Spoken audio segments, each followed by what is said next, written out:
Hello, I am Dr. Annu Bhai Soni. Good morning to you all. During our last meeting, we were making a lengthy discussion on Section 26 of Indian Evidence Act.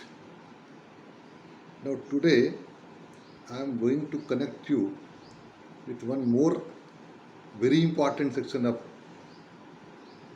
the similar concept, that is Section 27 of the Indian Evidence Act, which is distinctly related with the Section 24, 25 and 26 as a proviso, as an exception.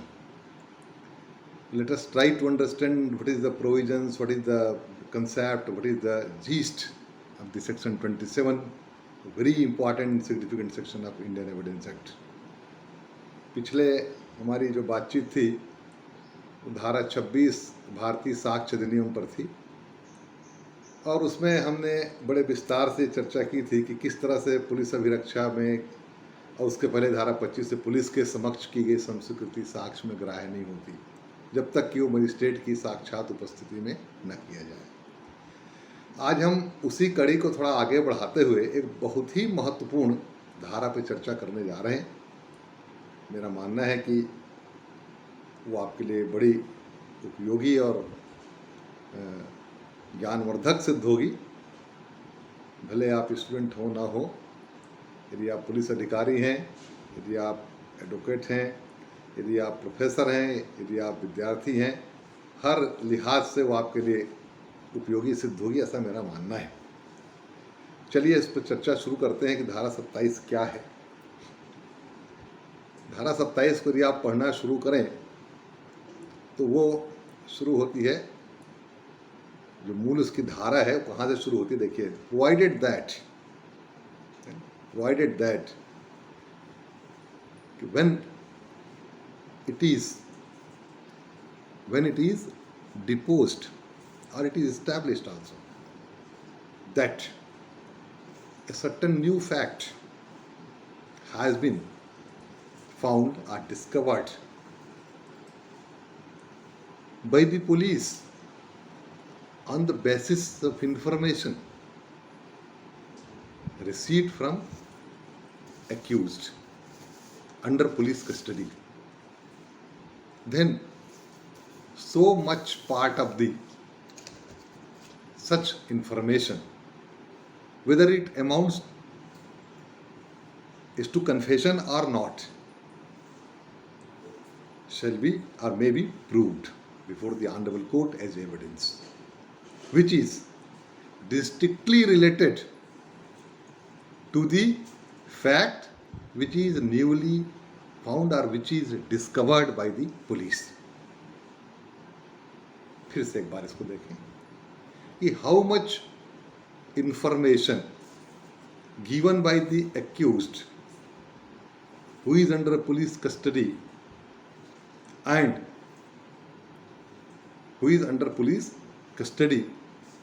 on the basis of such information police had discovered certain new fact, then the such part of information, the so much part of the information which is distinctly related with the newly discovered fact, such part of the information will be admissible in evidence, may be proved before the court. फिर से इसको एक बार और दोहराता हूं मैं हिंदी में आपको कि धारा 27 जो है तो चूंकि वो परंतुक है, प्रोवाइडेड दैट यहां से शुरू होती है, इसलिए धारा क्या है, इस धारा मेरे मतानुसार ये धारा पिछली धाराओं का एक अपवाद या परंतुक पेश करती है। Section 27 provide the provision related to the previous section 24, 25 and 26, है ना। ठीक है, एक स्वतंत्र धारा है ये धारा 27, लेकिन ये क्या है मूलतः इसकी जो प्रकृति हो कैसी है कि ये धारा 25 और 26 और 24 भी आप ले लें, 24, 25 और 26 में जो संस्वीकृति के संबंध में प्रावधान किए गए हैं उसका अपवाद प्रस्तुत करती है। इसका वो अपवाद प्रस्तुत करती है. It provides the exception against the provision which are mentioned under section 24, 25 and 26 of the Evidence Act. क्या कहती है कि किसी अभियुक्त व्यक्ति जो कि पुलिस अभिरक्षा में है, पुलिस अभिरक्षा में किसी अभियुक्त व्यक्ति से प्राप्त सूचना का वह हिस्सा such part of information, सूचना का वह हिस्सा साक्ष्य में ग्राह्य होगा जिसका संबंध किसी नए प्राप्त हुए तथ्यों से है, जिसका संबंध किसी नए प्राप्त हुए तथ्यों से है, अर्थात जिसकी जानकारी पुलिस को, ऐसे नए तथ्यों की जानकारी पुलिस को अभियुक्त के द्वारा दी गई जानकारी से ही हुई है. ऐसे नए तथ्यों का पता पुलिस को अभियुक्त के द्वारा दी गई जानकारी से ही हुआ है. तो जानकारी या उसके पुलिस के अभियुक्त के द्वारा जो दिया गया स्टेटमेंट है उसका उतना हिस्सा साक्ष्य में ग्राह्य होगा जितना हिस्सा नए पता चले हुए तथ्यों से सीधा स्पष्ट रूप से संबंध रखता है.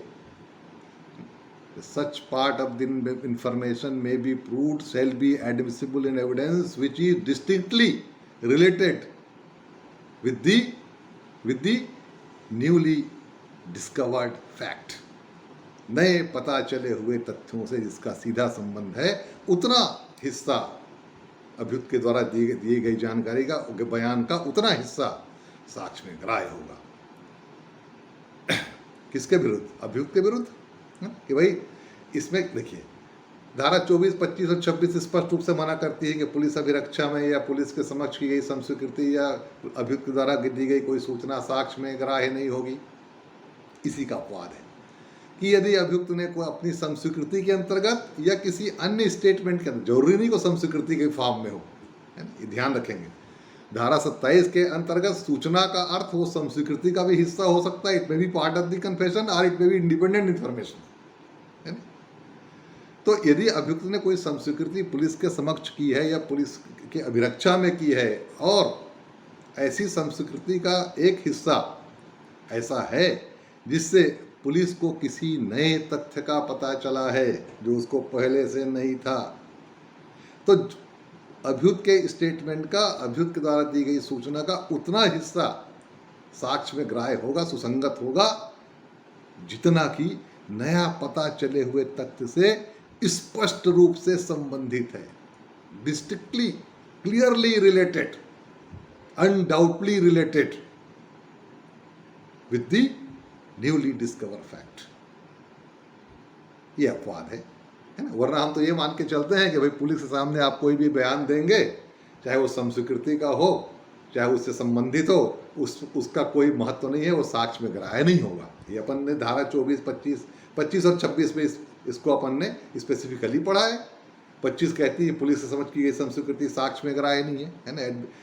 Confession made by the accused before the police officer is not admissible, है ना. The similar thing is mentioned in the section 26 that under the police custody if accused has made any confession, है ना, then it will not be admissible also, है ना. ये हमने देखा है. तो इसका ये अपवाद है 27, जो साफ साफ कहती है कि यदि पुलिस अभिरक्षा में अभियुक्त ने कोई जानकारी, चाहे वो संस्वीकृति के रूप में हो, चाहे ऐसे ही सामान्य जानकारी के रूप में हो, है ना, यदि कोई जानकारी पुलिस को दी है और उसी जानकारी के आधार पर पुलिस को किसी नए तथ्य का पता चला है, the police had discovered certain new things, है ना, on the basis of the information given by the accused under police custody, then so much part of that information shall be admissible in evidence which is distinctly related with the newly discovered fact, a new fact. उतना हिस्सा साक्ष्य में ग्राह्य होगा जितना उस नया पता चले हुए तथ्य से सीधा सीधा क्या है, संबंधित है। ठीक है साहब। अब इसमें कुछ इतना इतना it's not so easy to understand, क्योंकि इसमें बहुत सारे जो है there are many ifs and buts, so we have to discuss one by one. तो इसे हमने पहली बात तो देखी कि साहब ये धारा जो है ये परंतुक है, ये एक प्रकार का धारा 25, धारा 26, कुछ अदालतों ने माना है कि धारा 24 का भी, और मैं भी इसको स्वीकार करता हूँ कि धारा 24 का भी एक प्रकार से अपवाद है ना, और 25 और 26 तो है ही। अब इसके कुछ जो महत्वपूर्ण बातें से पहली बात तो मैंने आपको स्पष्ट कर दी कि इस धारा के अंतर्गत सूचना को साक्ष्य में ग्राह्य करने के लिए उसे संस्वीकृति के रूप में होना कतई आवश्यक नहीं। धारा खुद कहती है whether it amounts to as a confession और not, it doesn't matter. Matter is that it must be in the form of information, and on the basis of such information the police had discovered certain new fact. इतना ही इसके लिए जरूरी है ना। तो पहली बात तो ये हुई साहब इसको कन्फेशन के रूप में होना कोई जरूरी नहीं है। हालांकि ये mostly majority of the cases it is found in the form of the confession. अब इसको थोड़ा समझने के लिए अपन एक दो उदाहरण का सहारा लेते हैं। मैं आपको बहुत सिंपल शब्दों में समझाने की कोशिश करूंगा, क्योंकि इसके जो भारी भरकम जो कानूनी शब्द हैं, यदि हम इसमें इसका उपयोग करेंगे इसको समझने के लिए, तो शायद मैं अपनी बात आपको अच्छी तरह से नहीं समझा पाऊंगा। इसलिए मैं कोशिश कर रहा हूँ कि मैं आपको बहुत साधारण से उदाहरण दे करके अपनी बात को आपके सामने रखूँ, ताकि इस धारा की जो महत्वपूर्ण बातें हैं उसको आप अच्छे से समझ सकें और अपने शब्दों में उसको बयां कर सकें। तो एक उसका उदाहरण लेते हैं। एक व्यक्ति के ऊपर आरोप था कि उसने रात के समय करीब 12:30-1 बजे रात के आसपास की बात है, एक व्यक्ति रेलवे स्टेशन पर उतर करके उसने रिक्शा टांगे की खोज की, तो कोई जाने के लिए तैयार नहीं हुआ। बस्ती थोड़ी दूर थी, तो वो अपना सूटकेस बैग उठा करके अंधेरे में अकेले चलने लगा। उसको अभियुक्त ने रास्ते में लूट लिया। उसके पास कुछ सोने के जेवरात भी थे, नकदी भी था, है ना, यहाँ तक कि उसके नए कपड़े को भी उसने लूट लिया और लूट करके भाग गया। थाने में रिपोर्ट हुई, पुलिस ने जांच शुरू की, अभियुक्त पकड़ा गया। अभियुक्त ने पुलिस को बयान में बताया कि हाँ उसने ही इस लूट के को अंजाम दिया है, रात के समय उसने ही लूटा था उसे, और पैसा वैसा उसने खर्च कर दिया है, और जो सोने के जेवरात थे और कुछ जो नए कपड़े थे, है ना, उसको उसने अपने ससुराल गांव में ले जा करके छुपा दिया है। उसने पुलिस को कहा कि आप मेरे साथ मेरे ससुराल गांव चलिए साहब, मैं वहाँ पर उसकी बरामदगी करवा दूँगा। पुलिस के साथ गई और जहाँ पर वो अपने ससुराल गांव में ले गया, उसने ससुराल के कमरे में ताला लगा दिया था, अपना खुद का कमरा बना करके उस ताला लगा दिया था, और वहीं से उसने सारे सामान को बरामद कराया। उसमें नए कपड़े भी बरामद हुए, सोने चांदी के जेवर भी बरामद हुए, वो सूटकेस भी बरामद हो गया।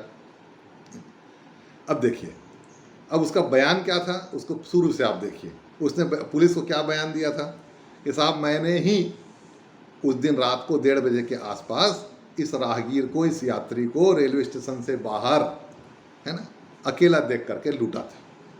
ठीक, ये पहला उसका लाइन था। फिर उससे लूटे हुए सामान में से मैंने नकदी पैसे को खर्च कर डाला, बाकी जो बचा हुआ सामान था, जेवर जो बहुमूल्य जेवरात थे, कपड़े थे, है ना, कुछ और भी सामान था, कैमरा वगैरह था, ये सब को मैंने अपने ससुराल गांव में ले जा करके एक कमरे में छुपा दिया। चलो मैं उसको चल के दिखा देता हूँ, बरामद करवा देता हूँ। ये दूसरा हिस्सा है ना। तो आप देखेंगे तो ये तो कन्फेशन है कि मैंने ही उसे लूटा, ये अपराध करने की स्वीकृति है, it is a confession no doubt. और आगे का हिस्सा भी कन्फेशन से रिलेवेंट है, जुड़ा हुआ है ना। अब यदि हम पूरे कन्फेशन को स्वीकार कर लें कि हाँ इसने लूटा भी था, हमारा माल को बरामद भी कराया, चलो पूरे कन्फेशन को स्वीकार किया और हम सबको साक्ष्य में स्वीकार कर लें, तो धारा जो 26 और 25 का जो मकसद है वो पूरा खत्म हो जाएगा। इसलिए धारा 27 कहती है कि साहब वो कन्फेशन जो उसने किया ना कि मैंने ही इसको लूटा था, उसको छोड़ दो आप।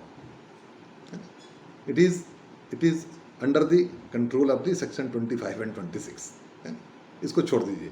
बाकी के हिस्से को देखिए कि आपको किस नए तथ्य का पता उसके संस्कृति के किस हिस्से से पता चला है। पता चल रहा है उसे संस्कृति का जो दूसरा हिस्सा है जिसमें वो कहता है कि बाकी सामान को मैंने अपने ससुराल गांव में छुपा दिया है, चलो चल के बरामद करवाता हूँ। उसी से तो पुलिस को नए तथ्य का पता चला है ना। पुलिस को तो पहले मालूम नहीं था कि इसने कहाँ छुपाया है, कहाँ माल है, लूटा हुआ माल कहाँ पर है, पुलिस को पहले पता नहीं था।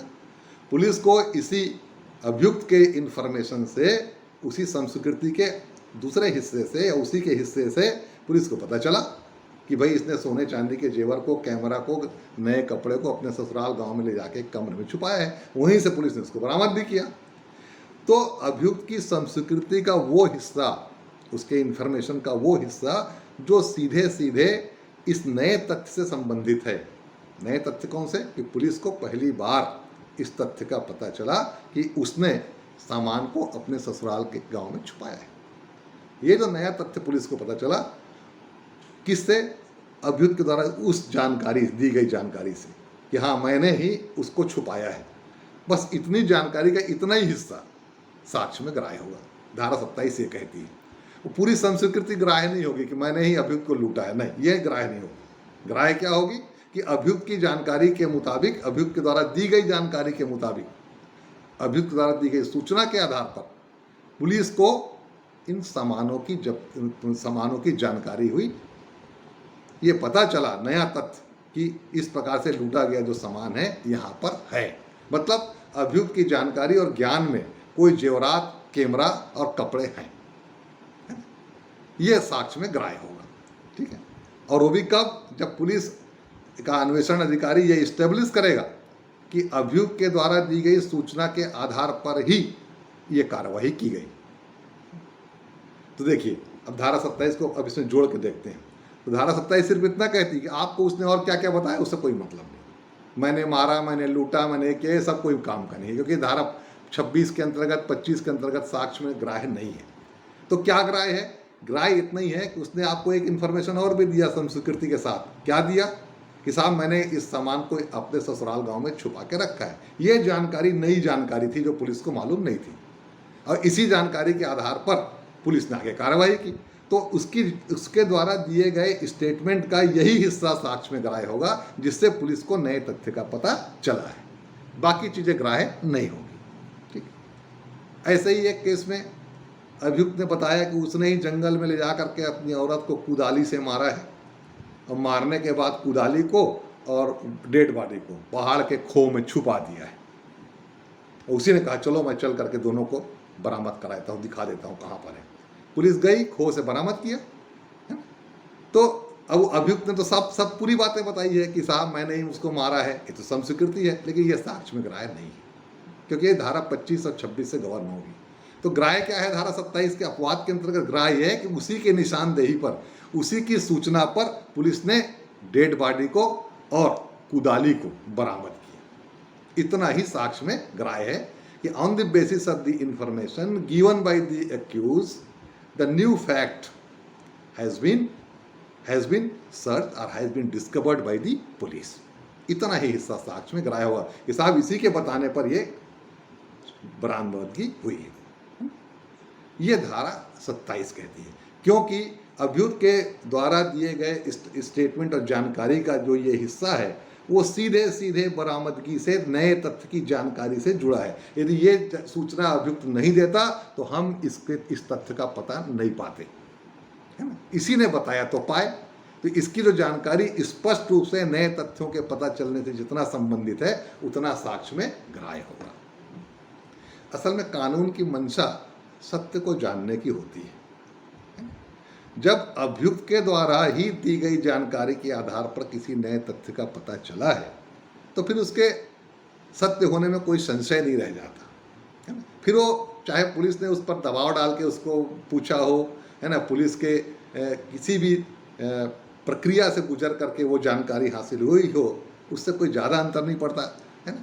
सिर्फ इतना है कि उसमें सत्य है, और सत्य है इसलिए वो हमारे काम की चीज़ है। हमारा उद्देश्य ही सत्य को जानना है। पूरे इन्वेस्टिगेशन का, पूरे प्रोसिक्यूशन का, पूरे जुडिशियल सिस्टम का जो अल्टीमेट ऑब्जेक्ट होता है वो होता है सत्य को जानना, है ना।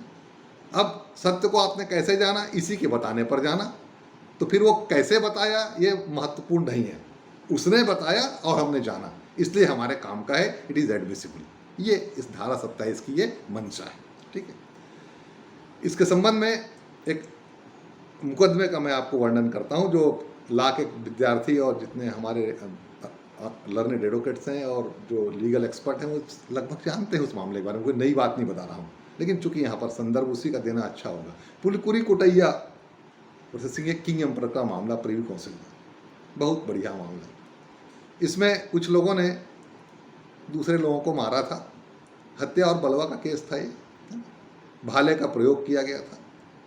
पकड़े गए तब उन्होंने बताया कि साहब हम लोगों ने वो सुबैया और सोबैया ऐसे लोगों को मारा है, भाले का प्रयोग करके मारा है, पीट पीट कर भी मारा है, और भाले को हम लोगों ने गांव के बाहर घास के ढेर में छुपा दिया है। चलिए मैं चल करके दिखा देता हूँ। उन लोगों ने जा करके वहाँ से भाले को बरामद भी कराया। फैसले में हाईकोर्ट ने कहा कि इन्होंने जो स्टेटमेंट दिया है कि हम लोगों ने ही पीट पीट कर मार डाला, हम लोगों ने ही भाले से मारा और हम लोगों ने ही ले जा करके सबको छुपाया, हम लोगों ने पुलकुरी कुटैया के कहने पर ऐसा किया था, ये पूरा कन्फेशन है। अब इसके कन्फेशन के हिस्से को अलग कर दिया जाए कि हम लोगों ने ही पीट पीट कर मारा या हम लोगों ने ही भाले से मारा, और बात के हिस्से पर विचार किया जाए, तो इतना ही बचता है कि हम लोगों ने एक भाले को घास के ढेर में छुपाया है, चलो चल के बरामद कराए थे। तो कोर्ट का ये मानना था कि उस भाले से तो कुछ हासिल ही नहीं हो रहा है, ना तो उस भाले से खून के निशान हैं, ना तो उस भाले में कोई ऐसा सबूत उससे जाहिर हो रहा है, साबित हो रहा है जिससे हम अपराध से उस भाले को जोड़ सकें। तो हमको तो पूरे कन्फेशन को विचार में लेना पड़ेगा, और उन्होंने पूरे कन्फेशन को विचार में ले लिया। मामला प्रिवी काउंसिल पहुंचा। प्रिवी काउंसिल ने अभियुक्तों की तरफ से यही दलील दी गई कि साहब ये तो धारा 27 का अनुचित प्रयोग है ना। धारा 27 पूरे कन्फेशन को विचार में लेने से मना करती है, वो तो उसी इतने ही इन्फॉर्मेशन को लेने की अनुमति देती है जिसका संबंध नए पता चले तथ्यों से है। आपने तो पूरे कन्फेशन को रिकॉर्ड में ले लिया, और ये पूरा कन्फेशन पुलिस से समझ की गई स्वीकृति में आता है। ये तो धारा 25 और 26 के अंतर्गत अग्राह्य है। और यदि आप ऐसा अनुमति दे देंगे हैं तो पुलिस तो फिर ऐसी स्वीकृति रिकॉर्ड करने के लिए जुट जाएगी जिस स्वीकृति से किसी नए तथ्य का पता चल जाए, ताकि वो पूरी स्वीकृति साक्ष्य में ग्राह्य हो जाए। तो कुल मिला के धारा 25 और 26 का जो उद्देश्य है, जो ultimate object of the section 26 है, that will be deleted, that will be eliminated, that will be removed. तो कहा कि नहीं, इसमें धारा 27 का अनुचित प्रयोग किया गया है। धारा 27 के अंतर्गत सिर्फ आपको उतने ही इन्फॉर्मेशन को अपने विचार में लेना है जितने इन्फॉर्मेशन से नए तथ्यों का पता चला है, बाकी हिस्सा जो है वो साक्ष्य में ग्राह्य नहीं होगा, है ना। ये किस में कहा गया? पुलकुरी कोटैया वर्सेस किंग एम्परर के मामले में। ऐसे ही एक और बढ़िया मामला है देवमन उपाध्याय वर्सेस यूपी का। इसमें भी केस थोड़ा सा आप उसके समझने लायक है। देवमन उपाध्याय वाले मामले में उसने अपनी पत्नी को, सुखदेवी नाम की औरत को मारा था। पत्नी नहीं, उसकी सुखदेवी नाम की एक औरत थी, उसको मारा था, और जिस गड़ासे से मारा था उसने तालाब में फेंक दिया था। पुलिस को उसने बयान में यही कहा कि मैंने गड़ासे से मारा है, और चलो मैं चल करके गड़ासे को तालाब से जब्त कराया था। उसने जब्ती भी करवाया, है ना। जब्ती कराने के बाद मामला कोर्ट में चला, है ना। तो उसमें जो उसने कहा था कि मैंने गड़ासे से मारा है, वो हिस्सा साक्ष्य में ग्राह्य नहीं हुआ, लेकिन फिर भी उसको सजा इसलिए हुई क्योंकि उसके और भी स्वतंत्र साक्ष्य थे। अभियुक्त के उस मृतका के साथ उसके जो पुरानी रंजिश थी उसके साक्ष्य लाए गए। गड़ासे पर खून के निशान जो थे वो मृतक के खून से टेली हुए, है ना। तो इस प्रकार के स्वतंत्र साक्ष्य के आधार पर उसको सजा हुई। उसके कन्फेशन को वहाँ पर आधार नहीं बनाया गया, उतने ही इन्फॉर्मेशन को विचार में लिया गया जिसमें उसने कहा कि चलो मैं गड़ासे को तालाब से जाके जब्त करवाता हूँ, मैं कहाँ फेंका हूँ मैं दिखाता हूँ। तो गड़ासे का बरामद होना एक नया तथ्य है जिसकी जानकारी पहले पुलिस को नहीं थी। तो इंफॉर्मेशन का, उसके स्टेटमेंट का उतना ही हिस्सा साक्ष्य में ग्राह्य होगा जितने से आपको नए तथ्य का पता चला है, बाकी स्टेटमेंट साक्ष्य में ग्राह्य नहीं होगा। ये देवमन उपाध्याय का केस है। अब आगे इसके कुछ महत्वपूर्ण बिंदुओं पर और चल, ये तो मैंने आपको इस धारा का एक आउटलाइन, एक कंसेप्ट बताया कि धारा आखिर किस प्रिंसिपल पर काम करती है, what is the basic principle behind the enactment of section 27 of Indian Evidence act, है ना। अब अपन आते हैं इसके कुछ मूल बिंदुओं पर। पहली बात तो ये है कि साहब आपको ऐसी सूचना अभियुक्त से ही मिलनी चाहिए। The information must be supplied by the accused, not only accused but under the police custody also, पहली शर्त। अब इसमें अभियुक्त कौन है?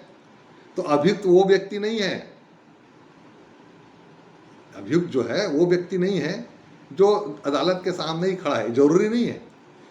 अभियुक्त में हम उस व्यक्ति को भी शामिल करते हैं जिसको पुलिस ने इन्वेस्टिगेशन में शामिल किया है, भले ही उस समय उसके ऊपर औपचारिक रूप से अभियुक्त होने का ठप्पा नहीं लगा है, लेकिन बाद में वो अभियुक्त बन गया है। ये जरूरी है, क्योंकि मामले को साक्ष्य में लाते समय, साबित करते समय उस व्यक्ति का अभियुक्त होना जरूरी है जिसने आपको सूचना दी है।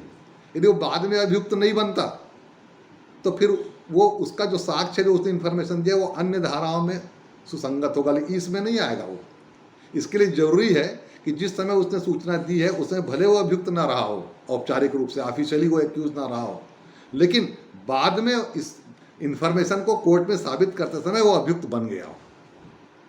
जैसे किसी को पूछताछ के लिए बुलाया गया, उस समय वो अभियुक्त नहीं था, है ना, लेकिन उसने जो इन्फॉर्मेशन दिया उसके बाद वो बाद में अभियुक्त प्रोसिक्यूट हो गया, बाद में उसके ऊपर अभियुक्त होने का आरोप लगाया गया और न्यायालय के सामने पेश हो गया एज ए अभियुक्त, एज ए एक्यूज। तब वो अभियुक्त की श्रेणी में आ गया, तब वो उसका जो उसने सूचना दी थी वो साक्ष्य में धारा 27 के अंतर्गत विचार में लिया जाएगा। ठीक है, तो पहली बात तो अभियुक्त की ये बात हुई कि अभियुक्त को बयान देते समय, सूचना देते समय भले वो अभियुक्त ना हो औपचारिक रूप से, लेकिन उसको बाद के प्रक्रिया में अदालत के में जब ये मामला साबित होगा तब उसे अभियुक्त होना ही चाहिए। नंबर दूसरा, जिस समय उसने बयान दिया हो, इंफॉर्मेशन दिया हो, उसको पुलिस कस्टडी में होना चाहिए। तो what is the meaning of what is the meaning of the police custody? What is the meaning of the police custody? इसको हमने पिछले धाराओं में भी डिस्कस किया है कि पुलिस कस्टडी का अर्थ हथकड़ी लगे होना, बंदीगिरी में बंद होना, 10 पुलिस वालों का उसके ऊपर पहरा होना, ये सब जो है, ये भौतिक नियंत्रण जो है, ये इसका ये संकीर्ण अर्थ है। पुलिस अभिरक्षा का अर्थ है आपकी स्वतंत्रता पर नियंत्रण। किसका? पुलिस का। आपकी आज़ादी पर, आपके गतिविधियों पर पुलिस का, भले पुलिस 5 किलोमीटर दूर बैठी हो, लेकिन यदि पुलिस का आपके ऊपर नियंत्रण है तो माना जाएगा कि आप पुलिस अभिरक्षा में हैं। आपको घर में भी पुलिस अभिरक्षा में रखा जा सकता है, नज़रबंद किया जा सकता है कि आप पुलिस से बिना पूछे कहीं नहीं आएंगे जाएंगे, आप पुलिस से पूछे बिना किसी से मिलेंगे नहीं, आप पुलिस से पूछे बिना किसी को बयान नहीं देंगे, पुलिस से पूछ करके आप अपने एडवोकेट से मिलेंगे। ये सारी बातें क्या है? ये सारी बातें पुलिस कस्टडी में व्यापक अर्थों में आती है ना। एक व्यक्ति को गांव में ले जाया गया शिनाख्ती के लिए और कहा गया तुम यहीं बैठो, और कोटवार कहा तुम इसको देखे रहना, हम लोग आते हैं। पुलिस वाले लोग चले गए, उस थोड़ी देर में कोटवार भी था, वो इधर उधर बैठ गया, लेकिन वो आदमी वहाँ से नहीं हिला। बाकी लोग भी बैठे हुए थे, सबको मालूम था कि पुलिस वाले लोग इसको बैठा के गए हैं, माना गया कि पुलिस कस्टडी में है। हालांकि उसका पुलिस का कोई भौतिक नियंत्रण नहीं था, लेकिन वो पुलिस के इंप्रेशन में था, पुलिस के प्रभाव में था, पुलिस के नियंत्रण में था, उसकी आज़ादी, उसकी गतिविधि जो थी नियंत्रित थी। तो पुलिस अभिरक्षा कहने का मतलब ये है कि अभियुक्त पर नियंत्रण हो, और नियंत्रण कैसा हो? पुलिस का नियंत्रण हो, then it will be treated as a police custody. तो ये दोनों बातें इसमें भी आती है ना, कि उसको ना सिर्फ अभियुक्त होना चाहिए बल्कि उसे पुलिस कस्टडी में भी होना चाहिए। कब? बयान देते समय, इंफॉर्मेशन देते समय। ठीक, आगे चले। पुलिस को ऐसे अभियुक्त जो पुलिस कस्टडी में है उसी की सूचना पर ऐसे नए तथ्य का पता लगना चाहिए, किसी अन्य व्यक्ति की सूचना पर नहीं। यदि पुलिस को मुखबिर से पता चला कि अमुक जगह डेड बॉडी पड़ी है या अमुक जगह लूट के सामान को रखा गया है ना, तो ये पुलिस से, ये अभियुक्त से प्राप्त सूचना नहीं कही जाएगी। अभियुक्त से प्राप्त सूचना तभी होगी जब वो अभियुक्त के बयान से उस सूचना को की प्राप्ति हुई हो। आप पहले से जानते हैं या किसी आपके मुखबिर ने या किसी अन्य व्यक्ति ने आपको पुलिस को सूचित किया है ना, और बाद में उसकी आपने सिर्फ तस्दीक, सिर्फ अप्रूवल किया, किससे किया? अभियुक्त से। क्यों भाई ये ऐसा बोल रहा है कि तुम फलाने जगह ऐसा ऐसा चोरी का सामान या डाके का सामान रखा हुआ है, तुम जानते हो क्या? तुम भी जानते हो क्या उसके बारे में? बोला हाँ साहब मैं भी जानता हूँ, है ना। तो ये पुलिस से प्राप्त जानकारी नहीं, इसको अभियुक्त से प्राप्त जानकारी नहीं कही जाएगी। पुलिस अभिरक्षा में अभियुक्त से प्राप्त जानकारी नहीं होगी, ये तो आपको दूसरे स्रोतों से हुई है, and you are getting just approval. ठीक, तो या पहले से पुलिस को पता हो और सिर्फ वो उसकी पुष्टि के लिए अभियुक्त से पूछताछ करे, तो वो भी इस धारा में गवर्न नहीं हो। फिर स्थान, जहां पर अभियुक्त ने कोई सामान छिपाने की बात कही है, रखने की बात कही है, या ऐसा सामान होने की जानकारी होने की बात कही है, ये भी बड़ा महत्वपूर्ण इसलिए होता है। भाई तुमने उस पुलिस वो ये देखा जाता है कि अभियुक्त जो स्थान बता रहा है वो किस प्रकार का है। कोई गुप्त स्थान है, सार्वजनिक स्थान है ना, जहाँ पर दिन भर लोगों का आना जाना लगा रहता है और वहाँ पर कोई सामान रखा है तो हर किसी की नज़र में आ सकता है, तो फिर वो किसी काम की नहीं है। स्थान कैसा होना चाहिए जिसकी जानकारी सिर्फ और सिर्फ अभियुक्त को होनी चाहिए, सिर्फ अभियुक्त होनी चाहिए, उसी के निशानदेही पर वो जानकारी पुलिस तक आनी चाहिए। अब वो सार्वजनिक स्थान है ना, जैसे कटीली झाड़ी में सामान को फेंक दिया गया था, वहाँ पर से तमाम लोग आना जाना करते थे, उन्होंने कोर्ट ने कहा इसको तो कोई भी देख सकता है, कोई भी जान सकता है।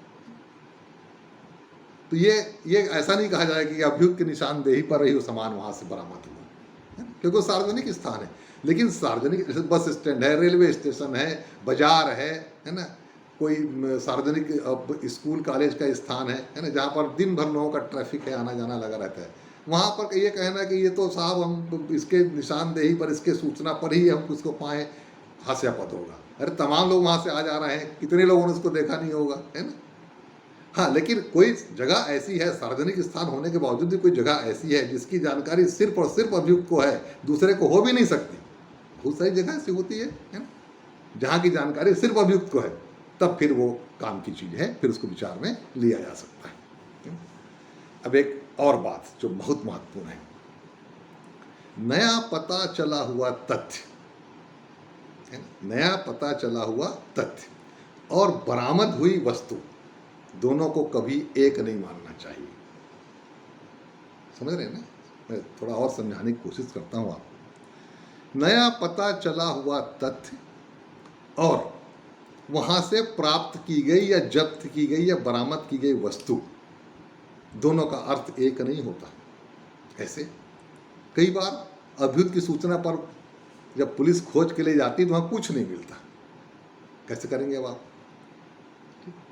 या अभियुक्त की सूचना पर आप वहां से एक पिस्तौल बरामद करते हैं, कुदाली बरामद करते हैं, चाकू बरामद करते हैं, कोई लूट का जेवर बरामद करते हैं, कुछ करते हैं, तो उसका इतना ही अर्थ है कि अभियुक्त के ज्ञान में ये चीज थी जिसको उसने बताया है। उसका सिर्फ इतना मतलब निकलता है कानून के मुताबिक कि अभियुक्त की जानकारी में ये चीजें थी, अभियुक्त की जानकारी में एक पिस्तौल थी, अभियुक्त की जानकारी में एक टंगिया था, अभियुक्त की जानकारी में एक चाकू था, अभियुक्त की जानकारी में लूटा एक जेवरों का गट्ठा था, एक सोने के जेवरात से भरी एक पोटली थी, या कोई बैग, रुपयों से भरा बैग था, कोई भी चीज़ थी, ये अभियुक्त की जानकारी में थी जिसको उसने बता के निकलवाया। इतना ही मतलब निकलता है। आप कूद करके इस नतीजे पर नहीं पहुंच सकते कि वही है जिसको इसने लूटा रहा होगा या वही है जिसको इसने डाका डाला होगा। उसके लिए आपको उसको अलग से इस्टेब्लिश करना होगा इंडिपेंडेंट एविडेंस की मदद से कि साहब ये वही पिस्तौल है जिससे हत्या हुई है, तब जाके वो रिलेवेंट होगा, है ना। वहाँ से जो पिस्तौल निकलती है उसके बारे में इतना ही कहा जाए कि अभियुक्त की सूचना पर ये पिस्तौल बरामद हुई, और इसका इतना ही मतलब है कि अभियुक्त की जानकारी में एक पिस्तौल थी। अब ये पिस्तौल वास्तव में उस अपराध के लिए इस्तेमाल की गई या नहीं की गई, ये आपको अलग से इस्टेब्लिश करना पड़ेगा, तब जाके वो रिलेवेंट होगा और तब उसका कोई साक्षिक मूल्य होगा। ये भी एक बड़ी इंपॉर्टेंट बात है ना, इसको भी आप ध्यान में रखिए। ये बहुत सारे मामलों में इस पर चर्चा की गई है ना, और इसीलिए इसको मैंने आपको ज़्यादा स्पष्ट तौर से बताया है। हम इसमें कंफ्यूज होते हैं, हम अक्सर कूद के नतीजे पर पहुंचते हैं कि जहां अभियुक्त की जानकारी में कोई माल निकला है, कोई हथियार निकला है, तो जरूर इसका संबंध अपराध से होगा। हो सकता है, लेकिन इसको अलग से सिद्ध करना पड़ेगा। धारा 27 सिर्फ इतना कहती है कि अभियुक्त की जानकारी में नए तथ्य की जो पता चला है वो हिस्सा साक्ष्य में ग्राह्य होगा, है ना। कब? जब आप उसको अलग से इंडिपेंडेंट एविडेंस से उसको इस्टेब्लिश करेंगे, है ना, कि भाई यही पिस्तौल, इसी कुदाली, इसी टंगिया का इस्तेमाल अपराध में किया गया, या यही वो जेवरात हैं जिसे लूटा गया। तो कभी भी ये कहना थोड़ा सा तकनीकी रूप से सही नहीं होगा कि पता चला हुआ तथ्य और बरामद की गई या जब्त की गई जो वस्तु है वो दोनों का एक ही अर्थ है, उस दोनों एक ही चीज़ है, ऐसा नहीं है, दोनों में फर्क होता है ना। आगे चलें। आगे एक बात और है जो बड़ी इंपॉर्टेंट है कि जहां पर एक से अधिक अभियुक्त हैं और उन लोगों से एक समान सूचनाएं मिली हैं, तो किसके खिलाफ साक्ष्य में धारा 27 के अंतर्गत ग्राह्य होगी? तो इसमें बहुत सारे डिस्कशंस हैं। पटना और इलाहाबाद और मद्रास हाई कोर्ट के कुछ अलग व्यूज़ हैं, है ना, बॉम्बे हाई कोर्ट का कुछ अलग व्यूज़ है, लेकिन इसका जो कंक्लूजन है वो इतना है कि पहले जिस अभियुक्त से सूचना मिली उसी के खिलाफ वो साक्ष्य में ग्राह्य है। बाकी जो लोगों ने बाद में बताया उन्होंने सिर्फ उसकी पुष्टि की, उनके खिलाफ वो साक्ष्य में ग्राह्य नहीं है। ठीक है। और जहां पर एक साथ लोगों ने एक ही प्रकार की सूचना दी, वहां पर किसी के खिलाफ साक्ष्य में ग्राह्य नहीं है, क्योंकि कानून संवेद स्वर में एक बात को कहने की कल्पना नहीं करता। उसका कहना है कि जिसने पहले बताया उसी के खिलाफ साक्ष्य में ग्राह्य है, जिसने बाद में बताया है उनके खिलाफ साक्ष्य में ग्राह्य नहीं। तो संयुक्त बयान के संबंध में भी ये बात को ध्यान में रखनी चाहिए। ठीक। अब जो आपको एक बात मैं और बताना चाहता हूँ वो ये, पहले ही मैंने आपको बताया है कि